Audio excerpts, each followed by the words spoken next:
Les paroles d'adieu de l'épouse de Kurt flottaient dans l'air, chargées de sous-entendus. Kurt, tu as monté son pur sang toute la journée. Il est juste qu'il monte le tien ce soir. La porte de la chambre se referma derrière elle, laissant Kurt seul avec ses pensées. Il s'effondra dans un fauteuil, son esprit revivant les événements de la journée écoulée. Tout avait commencé par une visite à la résidence de l'employeur d'Audra à Rolling Hills, en Californie. Audra, son épouse depuis 5 ans, était un mélange de nervosité et d'excitation. C'était sa première invitation chez Chet Averson, aux côtés d'autres chefs de département de l'entreprise. Tandis que Kurt méditait sur ce voyage, un soupçon lancinant s'insinua dans son esprit. Tout ceci avait-il été orchestré? Peut-être pas explicitement planifié, mais subtilement arrangé? Cette pensée ne fit qu'attiser sa frustration grandissante. Ses souvenirs le ramenèrent à leur arrivée dans cette prestigieuse communauté fermée. Le hochement de tête déférent du garde, l'allée sinueuse bordée de pelouses impeccables, et enfin, l'époustouflante villa de style italien qui s'étendait devant eux. Avec ses 930 mètres carrés, c'était un témoignage de richesse et de pouvoir que même Kurt, un ingénieur industriel habitué aux projets d'envergure, trouvait impressionnant. Chet Averson les accueillit à la porte, son sourire n'atteignant pas tout à fait ses yeux. À 19 h, tous les chefs de département et leurs conjoints étaient réunis. Kurt ressentit une bouffée de fierté pour Audra. À seulement 29 ans, elle avait déjà gravi les échelons pour devenir directrice des ressources humaines de cette multinationale. Le dîner qui suivit fut un tourbillon de discussions professionnelles et de conversations polies. Kurt, plus à l'aise avec les plans qu'avec les mondanités, peinait à suivre.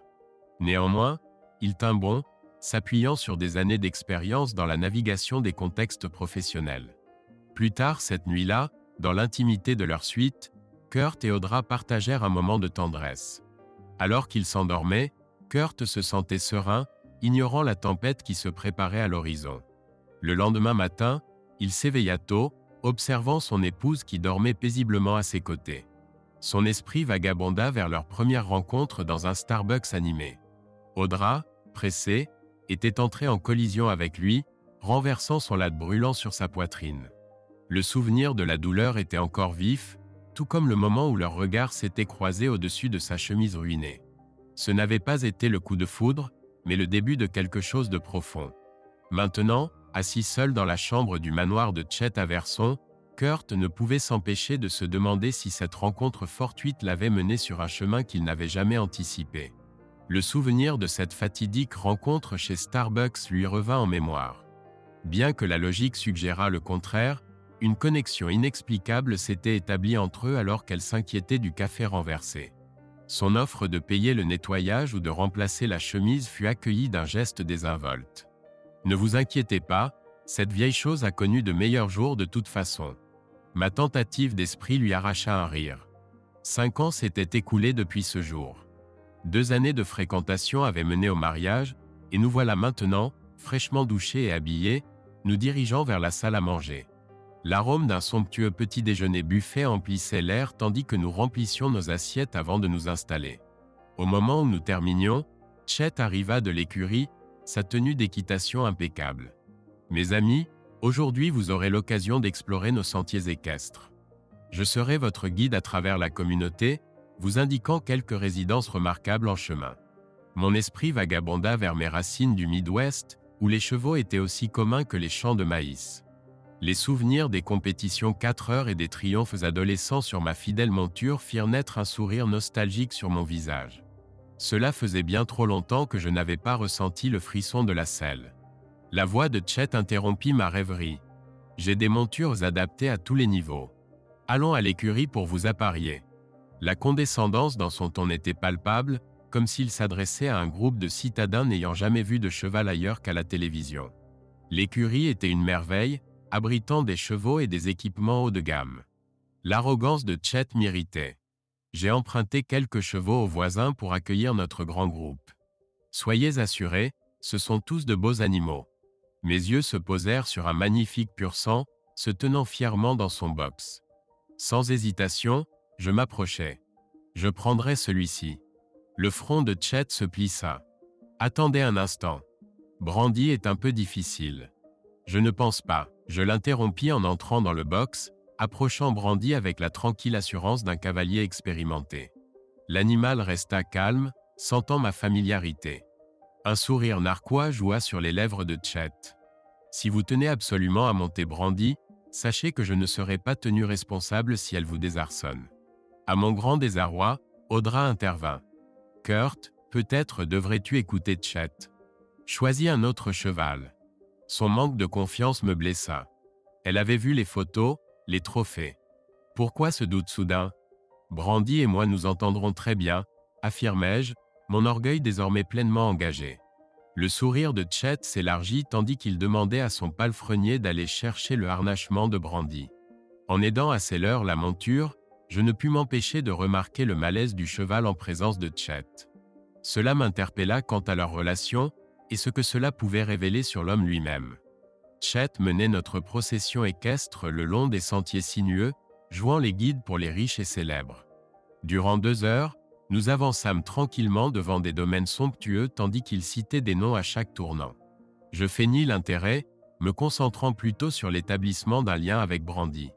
Son allure s'adoucit lorsqu'elle perçut mon expérience, et je brûlais d'envie de la laisser s'exprimer. Enfin, nous atteignîmes une colline surplombant des pâturages vierges, un terrain de jeu pour cavaliers. Je me tournai vers Audra, une lueur dans les yeux. Si on laissait ses beautés s'étirer les jambes, les phalanges d'Audra blanchirent sur les rênes. Je préfère pas, Kurt. Restons avec le groupe. Allons, tu montes un cart-horse, stable comme pas deux. Fais confiance à ta monture, elle connaît son métier. Je ne prends aucun risque, insista Audra, la mâchoire serrée. Chet s'approcha, sa monture dansant sur place. Il est temps de rentrer, les amis. Je pense qu'on a eu assez de temps en selle pour aujourd'hui. Quel dommage de gâcher ce terrain ouvert, dis-je en caressant l'encolure de Brandy. Que diriez-vous d'un petit galop avant de rentrer? Les yeux de Chet se plissèrent. Vous semblez assez à l'aise, Kurt, mais nous avons des novices ici. Je ne voudrais pas que l'enthousiasme de quelqu'un cause des problèmes. La condescendance suintait de ses paroles. Il m'avait catalogué comme un bureaucrate jouant au cow-boy. Le moment était venu d'appâter le poisson. Soit, haussai-je les épaules. Audra a raison d'être prudente. On ne voudrait pas que quelqu'un se sente inadéquat. Un muscle tressaillit dans la mâchoire de Chet. Malgré sa bravade, il n'était pas cavalier, ses montures n'étaient que des symboles de statut social, rien de plus. Écoutez, dit-il, forçant un sourire. Allons déjeuner, puis vous et moi pourrons revenir et vraiment laisser ces animaux courir. Je tiquai au mot « animaux ». C'étaient des partenaires intelligents, pas de simples bêtes. Le déjeuner s'éternisa, rempli de bavardages sur les célébrités aperçues. Chet se pavanait à chaque compliment. Mon esprit vagabondait vers ces collines, aspirant à une vraie chevauchée. Alors que les invités commençaient à s'excuser, Chet me coinça. Vous pensez toujours pouvoir maîtriser Brandy en terrain ouvert, Kurt? Audra, sentant le défi, intervint. Chérie, pourquoi ne pas simplement nous détendre ici? J'appréciais sa tentative de maintenir la paix, mais l'arrogance suffisante de Chet m'irritait. Je suis partant si vous l'êtes, dis-je froidement. À moins que vous ne préfériez vous occuper de vos invités? Le gant était jeté. Les yeux de Chet brillaient d'anticipation face à mon échec tandis qu'il lança d'une voix traînante. Voyons de quoi tu es capable, citadin. Le regard inquiet d'Audra en disait long alors que je me dirigeais vers l'écurie. Ses loyautés étaient visiblement partagées. Dans le champ ouvert, Brandy et moi ne faisions qu'un. Le tonnerre des sabots et le vent sur mon visage me ramenèrent à ma jeunesse. Le temps avait cessé d'exister. Au sommet d'une colline, je réalisai que Chet était loin derrière. Son agacement était palpable lorsqu'il nous rattrapa enfin, essoufflé et évitant mon regard. De retour au ranch, Chet descendit précipitamment. « Je dois m'occuper de mes invités », marmonna-t-il, une évidente façon de me congédier. Je pris mon temps avec Brandy, savourant les rituels familiers du pansage. L'odeur du cuir et du cheval fit ressurgir une vague de souvenirs. En approchant la maison plus tard, j'aperçus Chet et Audra en pleine conversation intime. Son regard croisa le mien, trahissant un mélange de culpabilité et d'irritation. « Tu empestes » lança-t-elle sèchement. « Va te rafraîchir pour le dîner. » Le dîner fut tendu. Audra évitait mon regard, absorbée dans des échanges à voix basse avec Chet. Plus tard, dans notre chambre, Audra émergea d'une longue douche vêtue de cette tenue de nuit particulière. Mon cœur bondit, espérant une réconciliation. Ses paroles suivantes brisèrent cet espoir. « Kurt, je passe la nuit avec Chet. » Le sol sembla se dérober sous mes pieds. « Pardon ?» croassai-je, l'incrédulité se mêlant à une vague montante de colère. « Tu m'as bien entendu ?» répéta-t-elle froidement. « Je serai avec Chet ce soir. » Une dispute s'ensuivit, chargée de reproches et d'accusations. Elle prononça alors des mots qui, j'en étais certain, avaient été soufflés par Chet. « Kurt, tu as monté son pur sang toute la journée. Il est juste qu'il monte le sien ce soir. » Puis elle partit. Je restai assis sur le lit, sachant que j'aurais dû la poursuivre. Mais le fait qu'elle pense pouvoir agir ainsi et que je l'accepterais simplement en retour était inconcevable. Elle pouvait aller au diable. Je me levai et commençai à faire les 100 pas dans la chambre. En m'approchant de son côté du lit, quelque chose attira mon attention sur sa table de chevet. Il y avait là son alliance et sa bague de fiançailles. Les anneaux que j'avais passés à son doigt lors de nos vœux. J'ai retiré la bague de son doigt et l'ai examinée.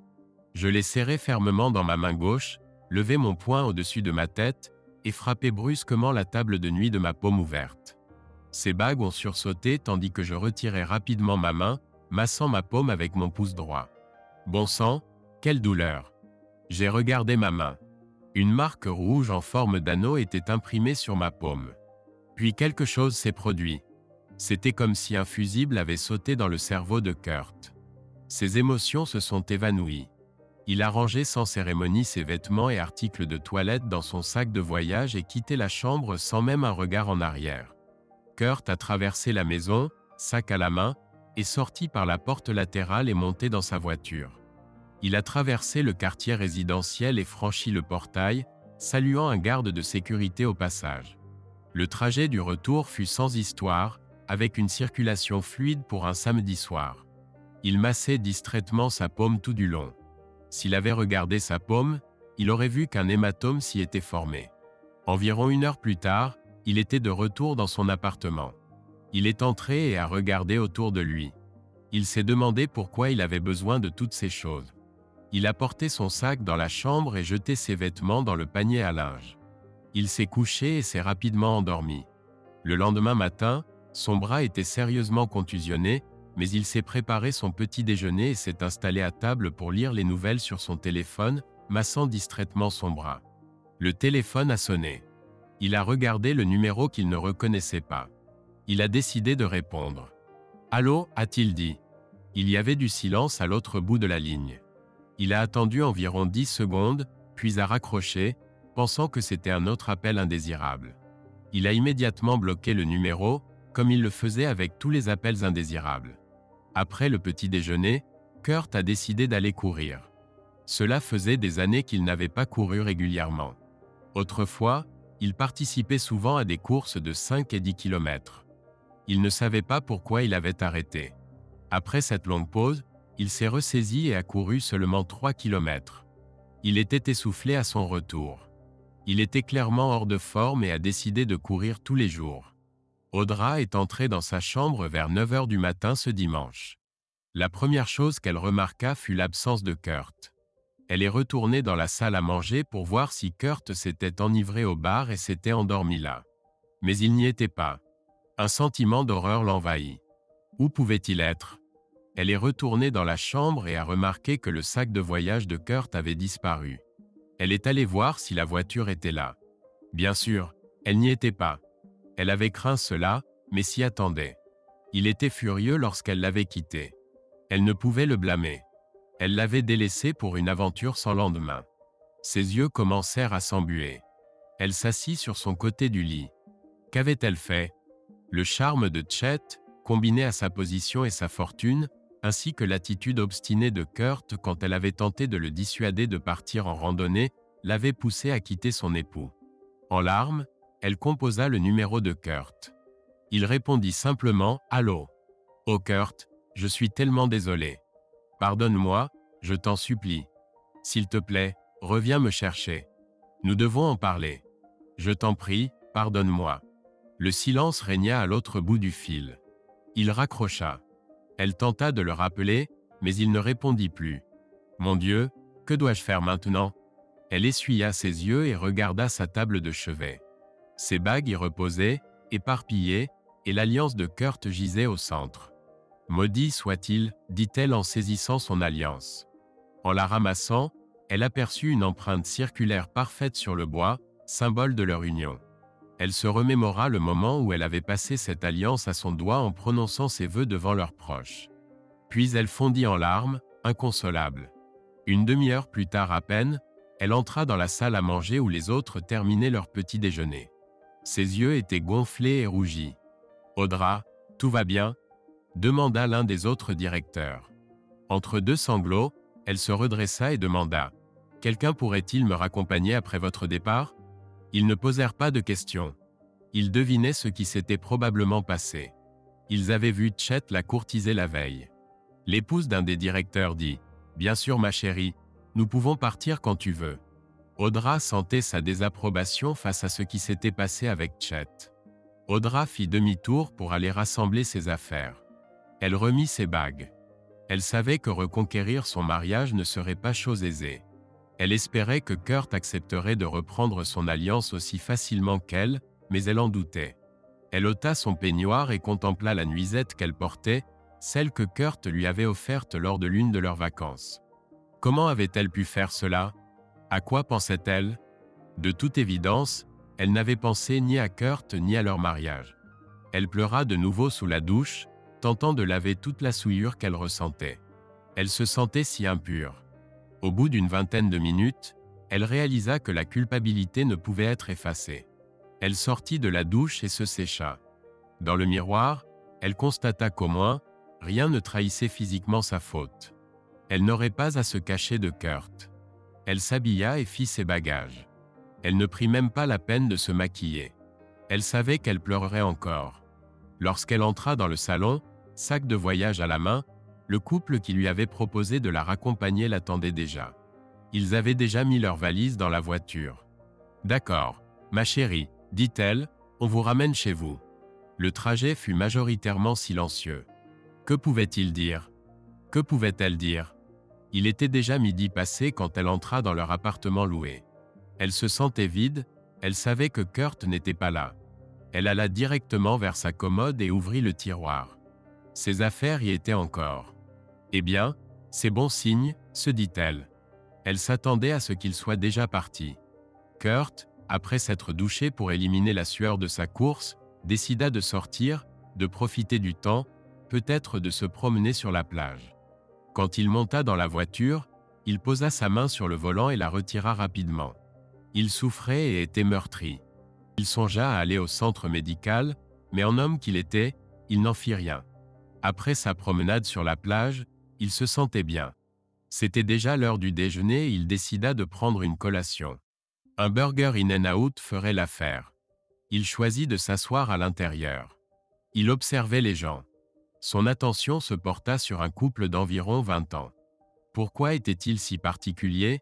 Il l'ignorait, mais il continua à les regarder et à penser à eux.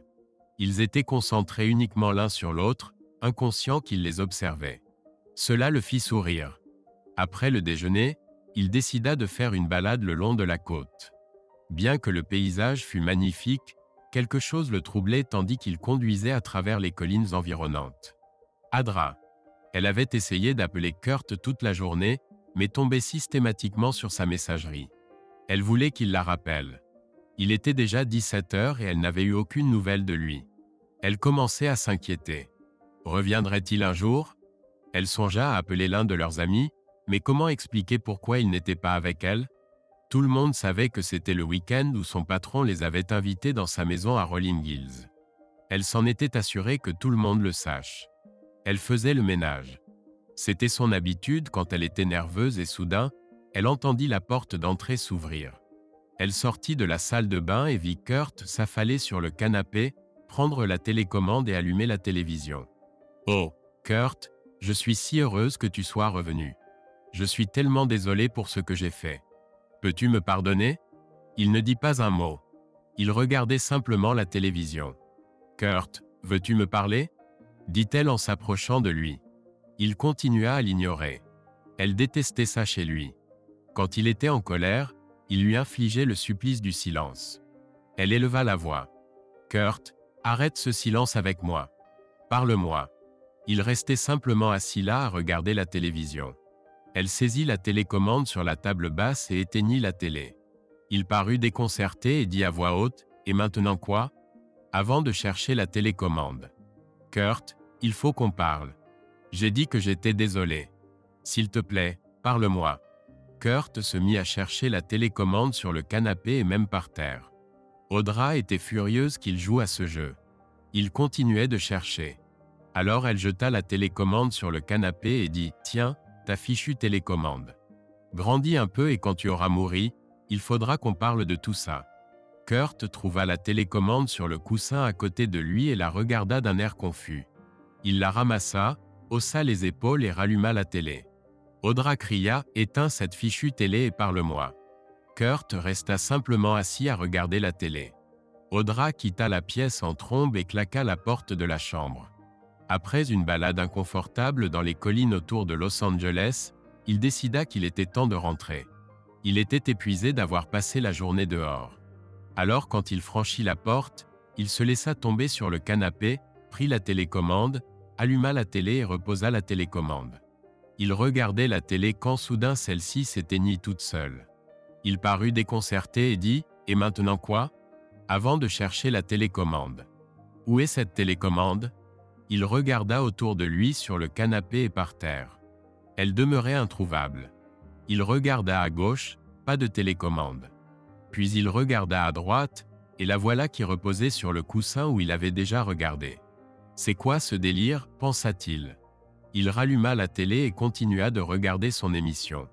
Une minute plus tard, la porte de la chambre claqua violemment. « Ça doit être le vent » pensa-t-il. Au bout d'un moment, Kurt eut faim alors il commanda une pizza en livraison. Il commanda une petite pizza avec différents ingrédients. 25 $ pour une petite pizza livrée. Et c'est même sans le pourboire, pensa-t-il. Le coût de la vie ici est dingue. Audra, cet imbécile m'ignore complètement, dit-elle. Elle était furieuse. Elle aurait dû s'y attendre. Il agissait toujours de façon puérile. Quand ils se disputaient, il jouait toujours au jeu du silence punitif. Bien sûr, cette fois-ci était bien pire que leur dispute précédente. Elle aurait préféré qu'il lui crie dessus, qu'il la fusille du regard, qu'il fasse n'importe quoi plutôt que de l'ignorer. Elle avait besoin de savoir qu'il tenait encore à elle. Elle recommença à pleurer. Il fallait qu'elle trouve un moyen d'arranger les choses. Elle avait dû s'endormir car lorsqu'elle se réveilla, il faisait déjà nuit. Elle quitta la chambre pour voir où était Kurt. Il y avait une boîte de pizza vide sur la table basse, mais Kurt n'était pas là. Elle vérifia la salle de bain, puis regarda dans la chambre d'amis, elle était verrouillée. Elle baissa la tête et retourna dans leur chambre. Kurt. Le lundi matin, Kurt se leva tôt. Il était déterminé à commencer l'entraînement. Il cherchait des courses de 5 km auxquelles participer ce week-end. Il trouva une salle Planète Fitness près du travail. Il s'inscrivit et commença à courir sur le tapis roulant. Après 45 minutes, il prit une douche et s'habilla pour le travail. Pendant qu'il courait, il réfléchissait. Pourquoi vivait-il en Californie? Certes, il y avait des avantages ici, mais pour Kurt, les inconvénients, le coût élevé de la vie, les embouteillages et les prix des logements l'emportaient sur les avantages et tuaient sa motivation au travail. Kurt travaillait pour Northrop Grumman. Il était technologue. Oui, il était un passionné de technologie. Aujourd'hui, il était un passionné qui voulait du changement. Il décida que ce jour-là, il parlerait à son patron d'un transfert. Oui, il devrait peut-être accepter une baisse de salaire pour quitter la Californie, mais la différence du coût de la vie compenserait largement. Après tout, rien ne le retenait ici. Au travail, il aborda son patron. « Monsieur, je voudrais me renseigner sur la possibilité d'un transfert. Vers un autre département? Non, vers un autre État. Je veux quitter cet endroit maudit, la Californie. Waouh, j'aimerais partir aussi, mais ma femme ne le permet pas. Il y a les prix des logements et tous ces inconscients sur les routes. Ma tension chuterait immédiatement de 40 points. Tu as de la chance de pouvoir partir. » Il mit Kurt en contact avec les RH et à la fin de la journée, il avait des opportunités dans le Wyoming et le Montana. Bien sûr, il fallait passer un entretien, mais avec une recommandation du patron et d'excellents antécédents, ce n'était qu'une formalité. Après le travail, il retourna à la salle de sport. Il devait travailler le renforcement musculaire pour améliorer son endurance. Sur le chemin du retour, il s'arrêta prendre de la cuisine thaïlandaise pour ne pas avoir à cuisiner lui-même. Arrivé chez lui à Seven Ozo, il s'assit sur le canapé et ouvrit son repas. Il avait besoin de boire quelque chose, alors il alla au réfrigérateur et prit une bière. Encore une soirée devant la télé à manger des plats à emporter. Quelle existence, pensa-t-il. Audra. Audra se réveilla lundi matin et regarda l'autre côté du lit. Elle savait qu'il dormait dans la chambre d'amis avant même de voir que son côté du lit était intact. Peut-être qu'il me parlera ce matin, songea-t-elle en se dirigeant vers la salle de bain. Dans celle-ci, elle remarqua que sa brosse à dents, son rasoir et son déodorant avaient disparu. Il les a déplacés dans la chambre d'amis, pensa-t-elle. Elle s'approcha de la porte et frappa. N'obtenant aucune réponse, elle essaya de tourner la poignée. La porte n'était pas verrouillée et en l'ouvrant, elle constata qu'il n'était plus là. Elle saisit son téléphone et tenta de l'appeler à nouveau, mais en vain, tombant encore sur la messagerie. Elle décida d'essayer de lui parler le soir. Au travail, elle remarqua que les gens se comportaient différemment avec elle. Manifestement, les événements du week-end n'étaient pas restés confinés au directeur. Elle devrait leur parler de la propagation des rumeurs et du respect de la vie privée. Elle pourrait peut-être empêcher que cela ne se répande davantage. La journée s'étirait interminablement. Elle avait hâte d'être chez elle. Kurt rentrait habituellement vers 17h30. Elle voulait préparer son plat préféré pour son retour. À 16h, elle quitta le travail un peu plus tôt que d'habitude et à 17h25, elle avait terminé le poulet Alfredo. Elle répéta mentalement ce qu'elle allait lui dire. Vers 18h, commençant à s'inquiéter, elle alla vérifier ses affaires. Il lui sembla que tout était là. C'était bon signe, il n'était pas parti. À 18h30, elle commençait à s'impatienter. Le repas fut placé au four pour le maintenir au chaud. Elle essaya de l'appeler à nouveau sans succès. Elle ne pouvait qu'attendre. Elle regardait constamment sa montre. Les chiffres sur l'affichage digital semblaient changer avec une lenteur infinie. À 19h03, Kurt franchit la porte. Audra bondit et alla au four chercher le repas. Kurt entra dans la cuisine. « J'ai préparé ton plat préféré. Je vais le mettre sur la table maintenant, dit Audra. » Kurt ouvrit le réfrigérateur, prit une bière et retourna au salon. Audra posa le plat sur la table et regarda Kurt assis devant la télévision. Il mangeait déjà un plat à emporter. « Kurt, j'ai préparé le dîner. Tu pourrais au moins venir à table le manger, même si tu ne veux pas me parler. » Aucune réaction, il ne la regarda même pas. « Kurt, écoute, tu dois arrêter ça. Tu dois dire quelque chose. » Encore une fois, aucune réaction. « Va au diable !» lança-t-elle en jetant le poulet Alfredo à la poubelle avant de quitter la pièce en claquant la porte. Elle devait trouver un moyen de l'atteindre. Que pouvait-elle faire? Une demi-heure plus tard, elle retourna au salon. « Kurt, veux-tu me regarder? Veux-tu me parler ?» supplia-t-elle d'une voix douce. Il n'y eut aucune réaction. Il continua simplement à regarder la télévision. Elle décida de se parler à elle-même. « Écoute, Kurt, je sais que tu es en colère. Je comprends. Ce que j'ai fait était mal. J'aimerais pouvoir tout effacer, mais tu sais que c'est impossible. Comment pouvons-nous surmonter cela? J'ai besoin que tu me parles. Dis-moi ce que tu veux que je fasse. » Elle hésita à lui dire qu'elle quitterait son emploi, mais elle avait travaillé dur pour atteindre sa position. Elle avait besoin de ce travail car il l'épanouissait. Kurt continuait de l'ignorer. Elle était anéantie. Que devait-elle faire? Ne sachant que faire, elle s'assit près de lui sur le canapé. Elle savait qu'il valait mieux ne pas essayer de l'étreindre ou de l'embrasser. Les disputes passées lui avaient appris que lorsqu'il était en colère, il ne voulait aucun contact physique. Alors elle resta simplement assise à côté de lui. Elle resta là pendant 1 heure. Il riait occasionnellement devant l'émission comique qu'il regardait, mais il ne lui adressa pas un mot. À 20h30, il éteignit la télévision, se leva et alla dans la salle de bain pour se préparer à dormir. Elle resta assise sur le canapé dans l'obscurité, les larmes ruisselant sur ses joues. Elle savait qu'elle devait lui laisser du temps. Elle l'avait profondément blessé, une blessure qui prendrait beaucoup de temps à guérir. Elle espérait seulement qu'il lui accorderait ce temps. Le mardi, il était de nouveau tôt à la salle de sport, l'esprit vagabond pendant qu'il courait sur le tapis roulant. Il se décida pour le Wyoming. Ce serait assez proche du Nebraska, son état d'origine, mais suffisamment éloigné pour qu'on ne s'attende pas à ce qu'il rentre souvent. Il tenait à sa tranquillité. En arrivant au travail, il avait un message des ressources humaines. On l'informait que le Wyoming et le Montana avaient tous deux demandé des entretiens. Il décida d'explorer les deux possibilités, bien qu'il penchât pour le Wyoming. Ne voulant pas perdre de temps, il programma des entretiens vidéo pour le même jour. Compte tenu du décalage horaire, il devait faire cela au plus vite. Ainsi, à 13 h, il eut un entretien avec le Montana.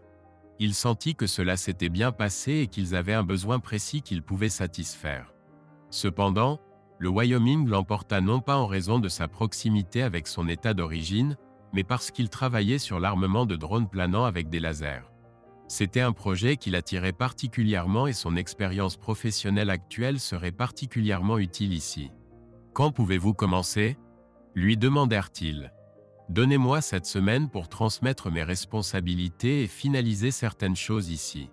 Ensuite, j'aurai besoin d'une semaine pour déménager et m'installer.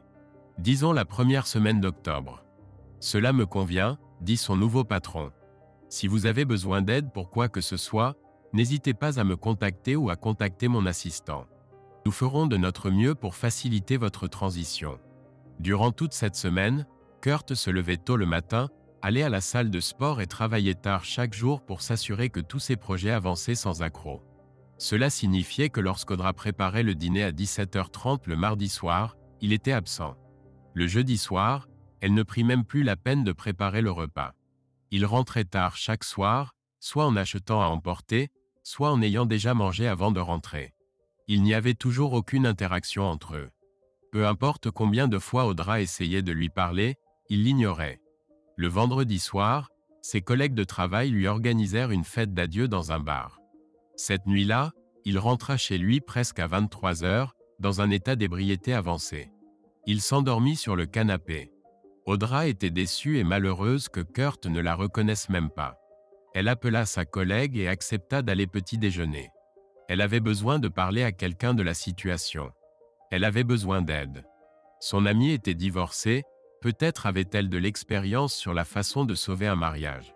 Audra espérait apprendre des erreurs des autres, découvrir ce qu'il ne fallait pas faire. Lorsque Kurt se réveilla et prit son aspirine avec sa première tasse de café, il était prêt à commencer à emballer ses vêtements et autres effets personnels. 2 heures plus tard, il fut surpris que toutes ses affaires tiennent dans la voiture. Son bail était encore valable pour 3 mois. Certes, il aurait des dépenses supplémentaires, mais le fait de quitter cet état maudit en valait la peine. Sans cérémonie, il monta dans la voiture et quitta sa maison. En sortant du complexe résidentiel, il croisa une voiture qui entrait. Il n'y prêta aucune attention. Il avait 2 jours de voyage devant lui. Audra se demanda où il allait lorsqu'elle croisa la voiture de Kurt roulant dans la direction opposée. Elle parla avec Mélanie de son divorce, de ce qui y avait conduit, et de la façon dont elle pourrait sauver son mariage. Mélanie l'avait trompé avec un ami de la famille. Quand elle découvrit qu'il était au courant, il avait déjà quitté le pays, c'était si grave. Le tableau que Mélanie dépeignait n'était pas encourageant. Certains hommes, la plupart des hommes, disait-elle, ne pouvaient supporter l'idée que leur femme donne à un autre ce qu'ils considéraient comme leur appartenant exclusivement. En y réfléchissant, Audra ressentirait la même chose si son homme la trompait. Comment pouvait-elle arranger cela? Il était impossible d'effacer cela de sa mémoire. Lorsqu'Audra entra dans leur appartement, quelque chose n'allait pas. Dans le salon, elle remarqua que la télévision, le lecteur DVD et la console de jeu avaient disparu. « Merde », dit-elle avant de courir dans la chambre. Tous ses vêtements et ses affaires de toilette avaient disparu. Elle s'effondra sur le lit. Elle était en retard. Moins d'une semaine s'était écoulée et il était parti. Sans un mot, sans une note, il avait simplement disparu. Elle saisit le téléphone et commença à appeler tous leurs amis, renonçant à dissimuler son infidélité. L'infidélité, pensa-t-elle. Appelons les choses par leur nom, une terrible erreur, littéralement. Aucun de leurs amis ne savait où il se trouvait et personne n'avait eu de ses nouvelles depuis plus d'une semaine. Elle ne pouvait se résoudre à appeler ses parents. Ils étaient dans le Nebraska et elle était certaine qu'ils n'y étaient pas allés. Que devait-elle faire maintenant? Elle était perdue. Le travail devint un défi. Elle dut avoir plusieurs conversations avec des collègues qui lui faisaient des avances. Elle leur fit savoir sans l'ombre d'un doute que leur attention était indésirable et ne serait pas tolérée. Malgré les rumeurs qui circulaient sur le week-end dernier, elle avait déjà hérité du surnom de directrice RH Dragon, murmuré dans son dos. Cela lui convenait tant que cela mettait fin aux rumeurs et aux comportements déplacés de ses collègues. Elle savait que c'était inutile, mais elle appela Kurt quand même. Bien sûr, elle tomba sur la messagerie. Elle laissa tout de même un message. « Kurt, je t'ai vu partir. Je ne sais pas où tu vas. Je veux vraiment que tu me parles. Je t'aime. Je suis tellement désolé pour ce que j'ai fait. Je ne sais pas comment réparer ça. Je commence à réaliser qu'il n'y a rien que je puisse faire. J'ai tout gâché. S'il te plaît, rappelle-moi. J'ai besoin d'entendre ta voix. » Elle raccrocha. Elle ne termina pas l'appel par « Je t'aime » comme d'habitude. Elle savait que cela sonnerait creux. Kurt avait un plan. Son objectif était d'atteindre Saint-Georges, Utah aujourd'hui. Traverser le désert était épuisant et il y avait peu à voir ou à apprécier. Ainsi, ce qui semblerait être un trajet de 10 heures ne prendrait en réalité que 7 ou 8 heures. Il trouverait un motel et commencerait tôt le matin la longue traversée de l'Utah jusqu'au Wyoming. Pendant son voyage, il réfléchit à sa vie. Aller à l'université en Arizona était une expérience différente comparée à son éducation du Midwest. Mais Embry-Riddle avait vraiment révélé son potentiel. Ils avaient fait de lui un candidat idéal pour le poste chez Northrop Grumman. Quand il lui avait offert le poste, il était ravi. C'était un travail de rêve. Les années s'étaient envolées. En fait, il se souvenait à peine de la plupart d'entre elles.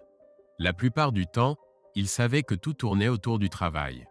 La Californie derrière lui, il avait hâte de commencer une nouvelle vie dans un nouvel endroit avec de nouveaux défis et peut-être trouverait-il quelqu'un avec qui partager sa vie. Il ressentait un vide dans son âme quand il y pensait. Audra.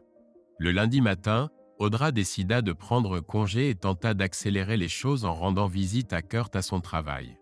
Étant donné qu'il travaillait pour l'armée, la sécurité ne lui permit pas d'aller au-delà de la réception.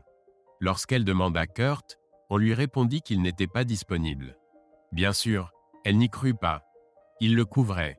Elle demanda à parler à son supérieur. Quand M. Gunvan descendit à la réception pour lui parler, il semblait perplexe. « Comment puis-je vous aider, Madame Bryant ?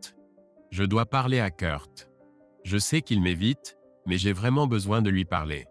Je suis un peu confus. Kurt ne travaille plus ici. Vendredi était son dernier jour. A-t-il démissionné? Non, il a demandé un transfert lundi dernier. Il a dit qu'il voulait quitter cet enfer californien. Où est-il allé? Je ne pense pas devoir vous donner cette information. S'il ne vous en a pas parlé, il y avait sûrement une raison. Vous êtes directrice des RH, vous devez comprendre cela. Donc il a quitté la Californie? Je n'aurais probablement pas dû dire ça non plus. Comprenant qu'elle n'obtiendrait pas plus d'informations de lui, elle dit simplement « Eh bien, merci. Si vous lui parlez, dites-lui que je veux lui parler. » Elle vit qu'il avait compris qu'ils avaient des problèmes et qu'elle voulait essayer de les résoudre. En retournant à sa voiture, elle scruta le parking au cas où on lui aurait menti pour couvrir Kurt. Après avoir cherché pendant 1 minute ou 2, elle réalisa avec déception que la voiture de Kurt n'était nulle part en vue. Monsieur Gunvan lui avait dit la vérité. Kurt, la traversée du dimanche à travers l'Utah jusqu'au Wyoming était incroyable. Les paysages étaient à couper le souffle. Il n'avait jamais conduit à travers l'Utah auparavant, prenant toujours l'avion depuis Los Angeles pour les vacances. Il devra passer plus de temps ici maintenant qu'il est dans le même état. Trouver un hôtel à Cheyenne ne fut pas difficile. C'était la fin septembre et la saison touristique touchait à sa fin. Il décida de séjourner au Tone Place Suite by Marriott. Cela lui donnait le temps de trouver une belle maison de ville ou un appartement tout en pouvant cuisiner ses propres repas. Il y avait aussi une salle de sport pour qu'il puisse poursuivre son entraînement. Il devait se renseigner pour transférer son abonnement Planet Fitness à Cheyenne. Il devrait peut-être simplement annuler son abonnement et en commencer un nouveau. Cela lui rappela qu'il devrait ouvrir un nouveau compte bancaire et informer son travail du changement de virement automatique. Bien sûr, il faudrait aussi changer son permis de conduire. Il commença à faire une liste. Le lundi, il a commencé à accomplir sa liste de tâches. L'administration des permis de conduire était comme il s'y attendait, on prend un numéro et on attend. Heureusement, cela n'a pas pris autant de temps qu'il le pensait, ils étaient plutôt efficaces. Ouvrir un nouveau compte bancaire s'est également avéré plus simple que prévu. Il a même reçu une carte de débit le jour même. Il attendra de recevoir les chèques avant de fermer ses comptes en Californie. À 14 heures, il avait accompli toutes les tâches de sa liste. Il décida de passer à son nouveau lieu de travail et de se présenter à son nouveau patron. Son supérieur s'est montré extrêmement serviable, lui prodiguant même des conseils sur les quartiers à éviter et les endroits où chercher un bon logement. Après une demi-heure de conversation, il pressentait qu'il s'entendrait à merveille. Le Wyoming semblait être un changement bénéfique dans sa vie, peut-être même un lieu d'établissement définitif. Les semaines passèrent, Kurt s'adapta à son nouveau travail tandis qu'Audra continuait ses tentatives infructueuses pour le retrouver. Elle décida alors de prendre des mesures drastiques. Elle saisit son téléphone et appela les parents de Kurt. Elle était certaine qu'il leur avait tout révélé concernant sa présumée trahison. C'étaient des gens d'église. Elle était convaincue que s'il daignait lui parler, elle essuierait de nombreux reproches. « Bonjour Carole, c'est Audra, dit-elle avec hésitation. « Carole, pourquoi tant de formalités? Tu sais que tu peux m'appeler maman. » Audra était déconcertée. Kurt n'avait-il donc rien dit à ses parents depuis un mois? « Pardon, maman, comment allez-vous? »« Bien. Alors comment trouves-tu le Wyoming? »« Alors c'est là qu'il est, pensa Audra. »« Pas mal, répondit Audra, puis elle tenta sa chance. « Qu'est-ce que Kurt en a dit? »« Tu connais Kurt, il n'est pas très bavard. Il a dit qu'il était content de quitter la Californie. J'étais surprise que ça ne te dérange pas. Eh bien, nous en avons discuté. Je pense que tu t'habitueras au Midwest. Laisse-lui une chance. »« D'accord, merci maman. Je dois y aller, mais je reste en contact. » Audra raccrocha, perplexe. Il était parti sans lui dire un mot, mais semblait le cacher à ses parents. Y avait-il encore de l'espoir? S'il n'avait pas révélé les détails à ses parents, peut-être était-il disposé à travailler sur leur relation. Comment pourrait-il y parvenir s'il ne répondait pas à ses appels? Au moins, elle savait maintenant où il se trouvait. Elle décida d'acheter un téléphone prépayé pour l'appeler. Peut-être qu'après un certain temps, il serait prêt à lui parler. Elle se rendit immédiatement au magasin pour en acheter un. Il doit répondre, se dit-elle. Elle composa son numéro. Bienvenue chez Verizon Wireless. Le numéro que vous avez composé a été modifié, déconnecté ou n'est plus en service. Veuillez vérifier le numéro et le composer à nouveau. Elle regarda son téléphone pour s'assurer qu'elle avait composé le bon numéro. Oui, c'était bien le numéro de Kurt, du moins celui qu'il avait avant. Zut, il avait dû changer son numéro. Et maintenant? Elle ne pouvait pas rappeler sa belle-mère pour demander un nouveau numéro. Elle savait qu'il était dans le Wyoming suite à une mutation professionnelle, alors commençons par là. Elle se rendit sur le site web de Northrop Grumman et rechercha des informations sur l'état du Wyoming. Ils avaient une filiale à Cheyenne. Parfait, la capitale, comment le trouver parmi 100 000 habitants? Elle songea alors à engager un détective privé pour le retrouver. Mais à quoi bon, puisqu'elle devait lui parler? Elle décida de prendre une semaine de congé et de le chercher elle-même.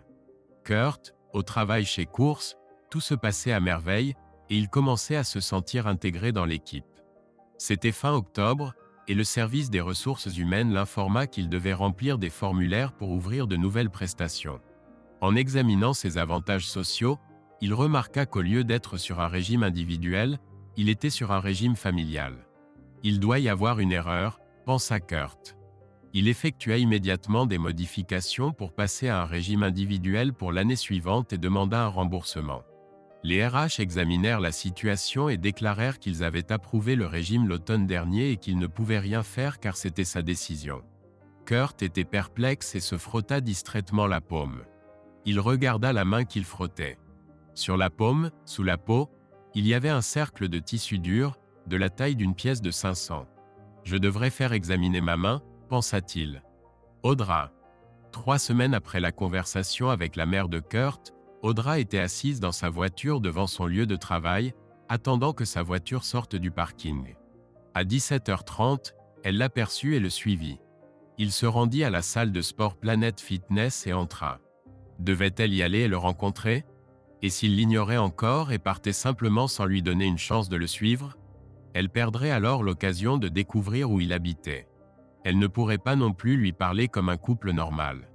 Non, mieux valait attendre. Ainsi, 1 heure plus tard, Kurt retourna à sa voiture et Audra le suivit jusqu'à l'hôtel où il séjournait. Elle était en colère qu'il l'ait quitté et s'inquiétait aussi de la façon d'aborder la situation. Comment pouvait-elle s'y prendre? Simplement aller frapper à sa porte en disant « Bonjour, pouvons-nous parler ?» Elle resta dans la voiture, passant en revue tous les scénarios possibles. Il pourrait devenir agressif, mais ce n'était pas le style de Kurt. Il pourrait se mettre à crier et à proférer des jurons. Elle le mériterait. Et en fait, ce serait préférable à ce qu'il faisait à la maison. Peut-être qu'il utiliserait à nouveau la punition du silence et ne lui parlerait tout simplement plus. Il devait en discuter. Elle avait commis une énorme erreur. Elle le savait même pendant que cela se produisait. Mais le fait que Kurt ne l'écoutait pas et qu'il soit allé faire de la moto pour se pavaner devant Chet l'avait grandement irrité. Il ne pouvait tout simplement pas agir calmement, mettant en péril sa position au travail. Lorsqu'elle réalisa qu'elle commettait une grave erreur, elle se trouvait déjà dans les bras de Chet. À ce stade, le mal était déjà fait. Finalement, elle rassembla son courage pour aller jusqu'à sa porte et sonner. Elle entendit Kurt s'approcher de l'intérieur. Elle savait qu'il regardait par le Judas. Après 10 secondes, il s'éloigna de la porte. Elle se mit à frapper et à le supplier d'ouvrir la porte pour lui parler. Aucune réponse. Maintenant, elle était en colère. Elle commença à marteler la porte, à sonner et à crier pour que Kurt ouvre. Les voisins de la chambre d'à côté ouvrirent leur porte et la regardèrent. Elle s'arrêta. « Que faites-vous » demandèrent-ils d'un ton accusateur. « J'essaie de faire ouvrir la porte à mon mari pour lui parler » s'exclama-t-elle. « Mari ? Kurt vit ici. Il n'est pas marié. Je pense que vous vous trompez d'adresse. Il est marié. Nous sommes mariés depuis 3 ans. » L'épouse d'un des voisins dit très assurément « Nous l'avons invité à dîner plusieurs fois et il a catégoriquement affirmé qu'il n'était pas marié. Il est sorti avec une fille à l'université pendant un moment, mais ça n'a pas marché. Je ne sais pas quel genre de sottise vous essayez de faire, mais si vous ne partez pas, nous appellerons la police. » Audra resta là, sous le choc. Il avait dit à tout le monde qu'il était célibataire. Comment avait-il pu? Pensa-t-elle. Kurt, à l'intérieur de l'appartement, venait de rentrer, avait jeté ses vêtements de sport dans la machine à laver et enfilé un survêtement pour se détendre. Puis la sonnette retentit. Il s'approcha et regarda par le Judas. C'est étrange, se dit-il. Il n'y avait personne. Quelques minutes plus tard, il entendit les voisins discuter sur le trottoir. On aurait dit une dispute. C'était un couple sympathique et il espérait qu'ils arrangeraient les choses. Alors qu'il se tenait là, il frotta distraitement sa paume, sentant un cercle sous sa peau. Audra. La police ne pourra rien faire ici, se dit Audra en retournant à sa voiture. Elle devait trouver un moyen de faire parler Kurt. Assise dans la voiture, elle songeait à leur histoire commune. Sans sa maladresse, ils ne se seraient jamais rencontrés. Elle repensa à leur rendez-vous et comment 3 mois s'écoulèrent avant qu'ils ne partagent leur intimité. Pourquoi diable avait-elle agi ainsi? Elle savait que Kurt, avec ses valeurs traditionnelles du Midwest, ne pourrait jamais accepter cela. Chet était si charismatique et imposant. C'était comme si elle avait perdu tout contrôle. Du moins, c'est ce qu'elle se disait, bien qu'elle sût que ce n'était pas vrai. Elle savait que c'était mal. Au fond d'elle, elle savait que cela détruirait leur mariage. Mais Chet était si persuasif et il avait quelque chose à prouver après que Kurt eut fait étalage de ses talents d'écrivain. Bon sang, Kurt, pourquoi l'avoir provoqué? Elle savait qu'elle déplaçait la faute d'elle-même vers Kurt. Elle savait aussi que malgré ses paroles, « Tu ne me possèdes pas », ce n'était pas ce qu'ils pensaient tous les deux. Ils ne faisaient qu'un oui, il lui appartenait autant qu'elle lui appartenait. Ils étaient le plus précieux trésor l'un de l'autre. Elle recommença à pleurer. Après 10 minutes, Elle démarra la voiture et se rendit dans un autre hôtel. La nuit fut agitée. Elle fit des cauchemars où Kurt la reniait, lui disant qu'il ne l'avait jamais vraiment aimée, qu'elle n'était qu'un bel objet pour lui. Au matin, elle décida d'aller le voir à son travail. Kurt, chez Tenazed, reçut un appel de l'administrateur disant que quelqu'un à l'accueil voulait le voir. « Je me demande qui cela peut être », pensa-t-il. Quand il s'approcha de la réceptionniste, elle dit « Cette femme vous demande », pointant vers le mobilier de la réception. Il regarda et ne vit personne. Il rit et dit « Très drôle, tu m'as eu, Chloé. Tu te moques du nouveau et tu le fais se sentir comme faisant partie de l'équipe. » Puis il se retourna et retourna à son bureau, frottant sa paume comme il le faisait toujours. Chloé parut déconcertée tandis que Kurt s'éloignait. La femme s'était approchée du bureau de la réception pendant que Kurt parlait. Elle se tenait à quelques pas de lui quand il se retourna et partit.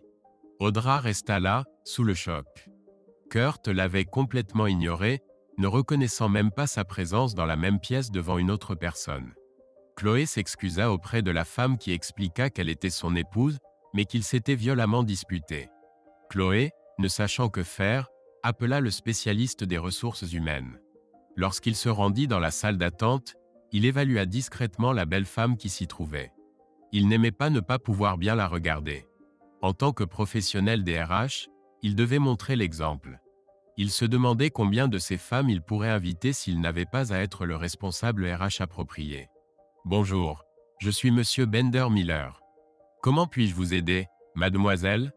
Je souhaite parler à mon mari, mais il refuse de me parler. » Perplexe, il regarda l'administratrice. Elle était venue voir Kurt Bryant, mais quand il est sorti, il l'a complètement ignoré et s'est éloigné. Maintenant, il était vraiment déconcerté. Kurt lui avait récemment parlé de ses avantages sociaux. Il avait mentionné avoir des prestations familiales, bien qu'en réalité, il soit seul. Kurt m'a spécifiquement dit qu'il était célibataire. En fait, il a modifié ses avantages pour refléter cette situation. Êtes-vous récemment divorcé ? Non, nous nous sommes disputés et il a été muté ici. Ne sachant que dire, elle supplia. Parlez-lui pour moi, s'il vous plaît. Laissez-moi lui parler, dit-il. Lorsqu'il s'est entretenu avec Kurt, celui-ci a fermement maintenu qu'il était célibataire.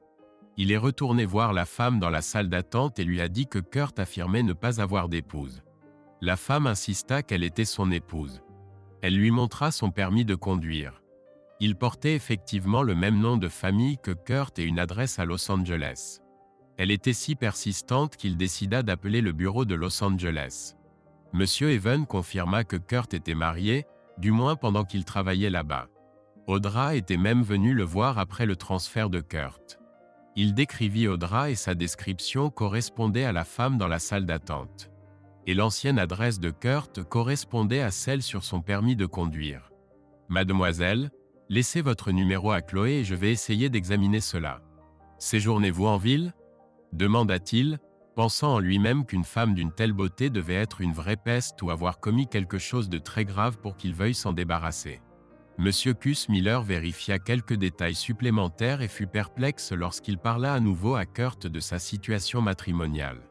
Il était bon juge de caractère et savait suffisamment lire le langage corporel pour croire que Kurt disait la vérité, ou du moins le pensait-il. Puis il décida d'appeler son ami psychologue. Northrop Grumman était un entrepreneur de la défense et il était important de s'assurer de la stabilité mentale des employés. Il avait du temps libre le lendemain, alors M. Bus Miller organisa une visite pour Kurt. Puis il appela Audra. « Madame Royce Bryant, le médecin a déterminé qu'il souffre d'amnésie sélective. Que s'est-il passé juste avant son transfert ici ?» Audra resta silencieuse. Il pouvait sentir que c'était quelque chose d'important et qu'elle ne voulait pas en parler. Peut-être vaut-il mieux que nous en parlions en personne. Parfois, il est bon d'avoir quelqu'un sur qui s'appuyer. D'ailleurs, il pensait qu'il pourrait profiter d'un moment avec cette belle femme.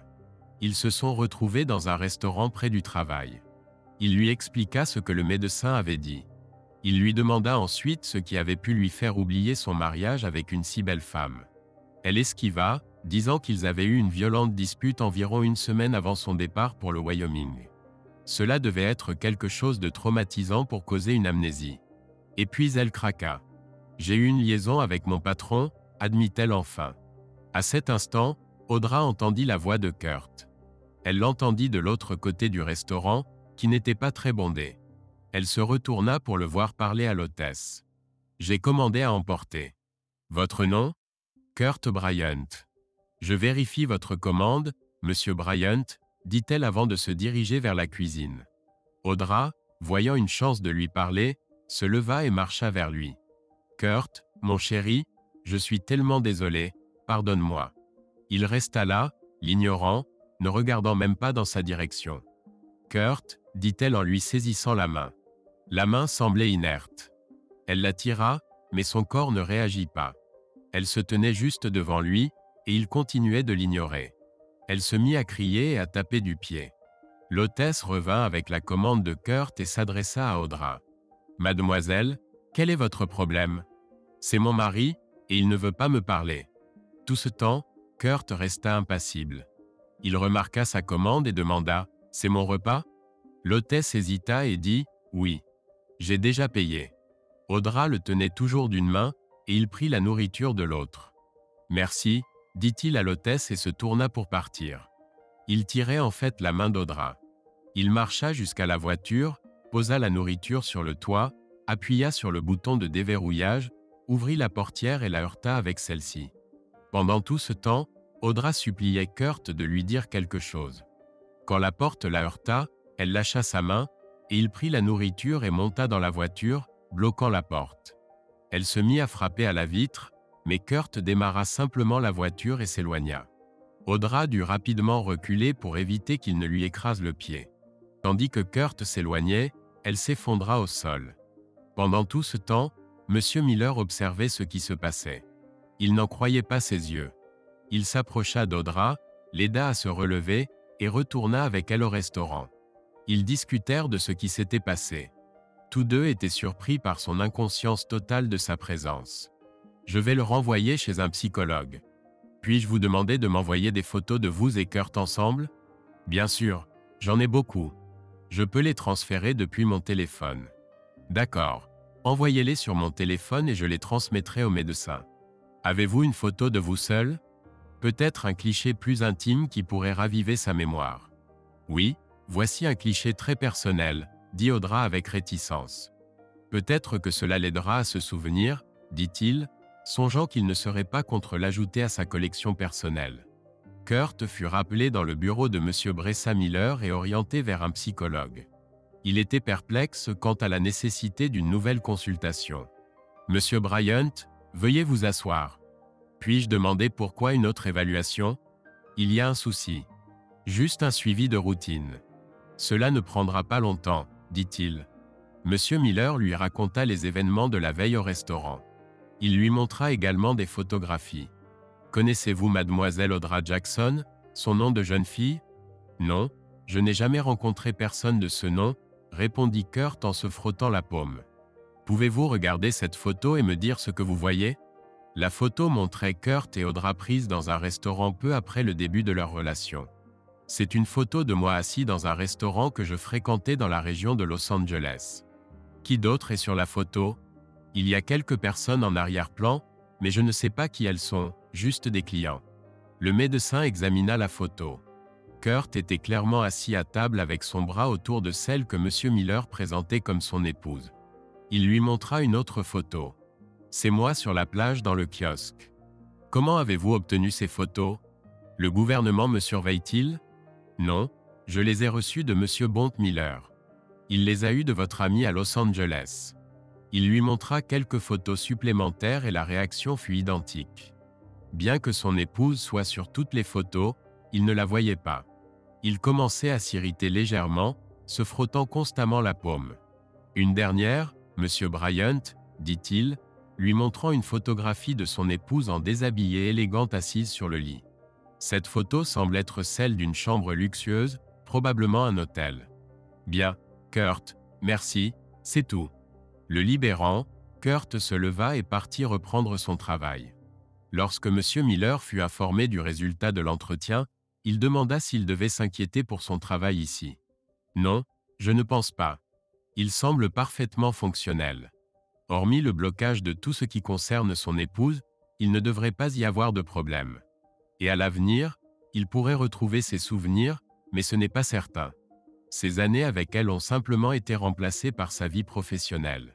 Cependant, s'il commence à se souvenir ou s'il y a des problèmes liés à son union, veuillez me contacter. Monsieur Miller appela Audra. Madame Bryant, j'ai parlé au médecin. Les photos n'ont pas aidé. C'est une amnésie sélective. Il a effacé tout souvenir de vous et de votre union. Alors Audra se remémora ce que Kurt lui avait dit avant qu'elle ne quitte cette chambre, avant qu'elle n'abandonne leur engagement pour une liaison avec son supérieur. Elle raccrocha sans même dire au revoir. Kurt lui avait dit qu'elle pouvait oublier leur engagement, et lui-même l'avait effacé de sa mémoire. Réalisant enfin qu'elle avait brisé son foyer et qu'elle devait retourner travailler, elle commença à se préparer pour rentrer à Los Angeles. Pendant qu'elle se préparait, elle réfléchissait à la fin de son union et à son emploi. Elle était attristée par la rupture et avait des sentiments mitigés concernant son travail. Elle devait continuer à travailler, du moins pour l'instant, elle avait besoin d'argent pour vivre, et son poste de directrice des ressources humaines lui apportait un bon salaire. Elle savait, cependant, qu'elle ne pourrait plus le traiter avec le même zèle. Alors qu'elle réglait sa note à l'hôtel, elle ouvrit son sac Gucci pour prendre ses clés de voiture. Là, au fond du sac, se trouvait l'alliance de Kurt. Elle l'avait apportée dans l'espoir qu'il se réconcilie et qu'il la porte à nouveau. Qu'en fera-t-elle maintenant? Elle décidera plus tard. Alors qu'elle entamait le long trajet du retour, les larmes aux yeux, elle dit à voix haute: « J'espère que tu trouveras le bonheur, Kurt. » Environ 1 an plus tard, Audra, dit Chet à Verson, « Pourquoi as-tu l'air si triste? » Cela fera 1 an ce week-end, dit-elle doucement.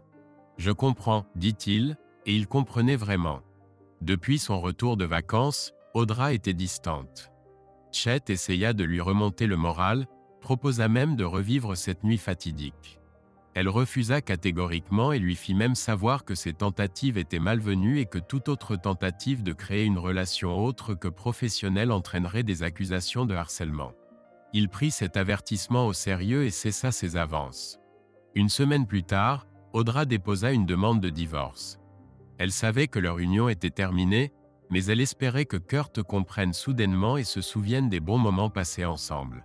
En parlant à M. Nod Miller, elle apprit qu'il ne montrait toujours aucun signe de reconnaissance de leur union. Lorsque les documents arrivèrent par courrier recommandé, Kurt ouvrit l'enveloppe par curiosité. Mais après avoir lu les premières lignes, son esprit se vida, et il jeta l'enveloppe avec son contenu à la poubelle.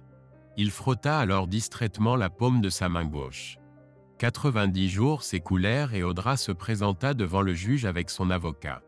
Elle disposait du rapport médical ainsi que celui de M. Miller, qui démontrait clairement à tous les présents qu'il n'y avait aucune raison de ne pas accorder le divorce. Elle n'oubliera jamais son mariage avec Kurt. Elle espère pouvoir trouver quelqu'un d'autre et tirer les leçons de ses erreurs passées. Ce week-end-là, Chet se trouvait dans son écurie, demandant à son palefrenier de seller un pur sang. Le palefrenier parut surpris. Chet n'appréciait guère monter ce cheval, trop fougueux. Il préférait le Quarter Horse, une monture bien plus légère. Cependant, Audra ayant mentionné la finalisation de son divorce, il se rappela comment son mari maîtrisait cet animal avec une telle aisance. Il se remémora également ses propres performances ce week-end-là. Il devait se prouver qu'il n'était pas second, particulièrement face à un homme qui avait délaissé une si belle femme. Il chevauchait depuis environ une demi-heure lorsque soudain le cheval se cabra et le désarçonna. Chet chuta lourdement mais, alors qu'il gisait au sol, il ressentit une brûlure au bras gauche et, portant sa main à sa poitrine, il vit le cheval se cabrer à nouveau. Il reprit conscience à l'hôpital 3 jours plus tard. Son bras était bandé et, désorienté, il tentait de se remémorer les événements. L'infirmière, remarquant son activité, entra dans la chambre. « Monsieur Averson, comment vous sentez-vous? Vous êtes à l'hôpital. Avez-vous eu un accident? Je vais appeler le médecin qui vous expliquera tout. » Il n'eut même pas l'occasion de lui répondre ou de poser des questions qu'elle était déjà partie. Il s'efforça de se rappeler ce qui s'était passé. Ses souvenirs étaient flous. Il commença à évaluer son état. Son bras le faisait encore souffrir. Il se souvenait de cette partie. Son dos était douloureux, mais hormis cela, il ne se sentait pas trop mal. C'est alors que le médecin entra. C'était une belle femme rousse, début quarantaine, arborant une expression sérieuse mais bienveillante. « Monsieur Averson, je suis le docteur Pecton. Comment vous sentez-vous? Mon bras et mon dos me font mal, mais sinon ça va. Vous avez fait une chute violente de cheval. Que vous rappelez-vous? Je montais un pur sang à travers les collines autour de ma propriété, dit-il, cherchant à impressionner la belle doctoresse. Quelque chose a effrayé mon cheval et il m'a désarçonné. Je me souviens être tombé au sol, puis mon bras m'a fait mal. C'est tout ce dont je me souviens. Nous parlerons de votre main dans un instant. Pouvez-vous me dire comment vous ressentez votre corps? Où avez-vous mal ailleurs? Mon dos me fait mal, mais j'ai heurté le sol violemment. Monsieur Averson, appelez-moi Chet, s'il vous plaît, dit-il. Il n'y avait aucune raison de ne pas passer au prénom. Bien, Chet, j'ai besoin que vous me disiez si vous pouvez sentir vos orteils. Chet réfléchit un instant, puis la panique commença à le submerger. Il ne sentait ni ses orteils, ni ses pieds, ni même ses jambes. Il leva la tête pour vérifier s'il était toujours là. Oui, ils étaient bien là, mais il ne les sentait pas et malgré tous ses efforts, il ne pouvait pas les bouger. Votre cheval a accidentellement posé son sabot avant sur votre bassin. Vous avez des lésions internes et votre os pelvien est fracturé. Sans votre voisin qui se trouvait sur le sentier et qui a vu l'accident pour appeler immédiatement une ambulance, vous auriez probablement succombé à une hémorragie interne. Chet était bouleversé. Le médecin poursuivit. Votre moelle épinière a été endommagée et vous avez perdu toute sensation et fonction dans la moitié inférieure de votre corps. Chet se sentit pris de vertige. Le médecin continua à lui parler de son état et du pronostic, mais il ne l'écoutait plus. Il était paralysé de la taille aux pieds. C'était tout ce à quoi il pouvait penser. Kurt dit, « Monsieur Paymiller, vous souriez depuis toute la semaine. Y a-t-il une raison? Peut-être vous êtes-vous rappelé quelques moments heureux du passé? Non, je ne sais pas vraiment pourquoi, mais la vie me semble tellement merveilleuse en ce moment. Il n'y a aucune raison d'avoir l'air morose. C'est une journée ensoleillée et tout a été parfait cette semaine. » Kurt adorait son travail. Il travaillait sur un projet personnel depuis 1 an. Cela concernait le système de commande à distance des drones. Il l'avait testé le week-end dernier et même à des centaines de kilomètres, il pouvait contrôler des drones équipés de dispositifs de précision. Le système pouvait atteindre une cible à 1000 mètres avec une précision millimétrique. Son utilisation dans les agences militaires et de maintien de l'ordre était pratiquement illimitée. Cela nous donnera un avantage considérable sur nos adversaires. Il se tenait là, parlant à M. Miller, frottant distraitement la paume de sa main gauche, sentant un cercle sous sa peau. « Je suis heureux pour vous, Kurt. Gardez cet état d'esprit. » 3 semaines plus tard, Chet était chez lui, essayant de s'habituer à sa nouvelle vie. Il avait dû s'installer dans l'une des chambres du rez-de-chaussée puisque sa chambre principale était à l'étage. Son fauteuil roulant ne lui permettait pas d'y rester. Il devait également s'habituer à avoir une poche de stomie et à toutes les nouvelles routines et exigences qui s'imposaient désormais à sa vie. La vie, pensa-t-il. Qu'est-ce que ma vie maintenant? Son palefrenier, sa cuisinière, et maintenant son infirmière étaient très compatissants face à sa nouvelle situation, mais ils n'étaient que des employés rémunérés. À part quelques voisins et la personne qu'il avait trouvée et appelée une ambulance, il n'avait pas d'autres amis pour lui rendre visite. Avait-il de véritables amis ou n'étaient-ils tous que de simples connaissances? Alors qu'il réfléchissait à cela en regardant les collines par la fenêtre, son palefrenier entra avec une expression inquiète sur le visage. « Que se passe-t-il? » demanda Chet. « Monsieur, je pense qu'il faut que j'appelle le vétérinaire demain. » Pourquoi? Il y a une plaie qui, malgré tous les onguents que j'ai appliqués, ne guérit pas. Tenez, laissez-moi zoomer pour que vous puissiez la voir. Il y avait une blessure évidente sur la photo, un cercle parfait de la taille d'une pièce de monnaie. Chet ouvrit sa main gauche et la montra au palefrenier. Tous deux parurent surpris.